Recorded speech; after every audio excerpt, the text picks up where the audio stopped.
He found love in a hopeless place. You guys just don't understand. Hi, welcome to Too Many Movies, Black Love Edition. Let's talk about The Photograph, starring Issa Rae and Lakeith Stanfield. Issa is such an excellent storyteller. I felt every emotion possible with this movie. So the story starts with an interview of a young photographer named Christina Eames. We talked to her a bit about her work, her life, and her dreams. She alludes to a bit of guilt about her past and says that she regrets the fact that her work had her leave behind so many things. Now in the present day, we meet up with a reporter named Michael Block, interviewing a man named Isaac from Louisiana about his life, and we get into his lost love, Christina. He expresses pain and regret, as one does, and softly imagines a life where he hadn't let fear talk him out of love. From Louisiana, we head to New York, where we meet Christina's daughter, May, who is grieving her recently passed mother, RIP to a real one. When she opens a safety deposit box that contains a picture of Christina and Isaac and a letter, it's more like a novel. In her letter, Christina paints a picture of her life before May. She's always had dreams of being a photographer, but being from a small town in the South, it was really tough for her to leave.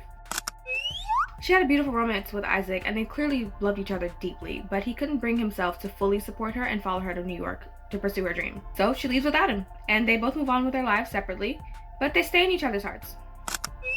Back to the present day, they meet through work as May shows Michael her mother's archives. He decides he liked what he sees, so he orchestrates a chance meeting for them later on and turns up the charm.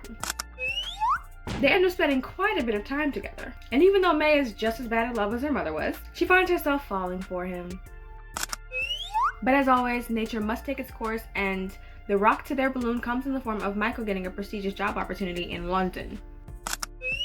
Throughout the movie, we see May and Christina's love lives unfold in parallel, with both women being afraid of love for different reasons. Neither woman really knew how to love, but they both found themselves at the same crossroads, having to choose between love or life. For Christina, she was the one with big dreams, leaving behind a love that was content to live a small life. But May has reached a tolerable level of unhappiness, and Michael wants to leave and follow his dreams. The mother and daughter are two sides of the same I love you hate my life coin. And it's really interesting to see what life could look like on the other side of either path you choose.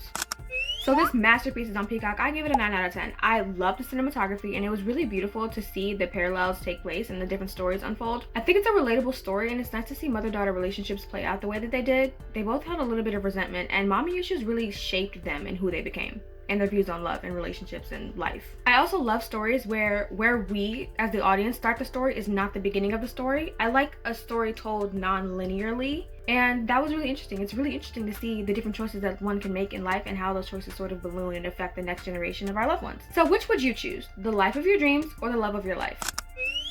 As always, give it a watch, text me in the comments, let me know what you think. Happy watching!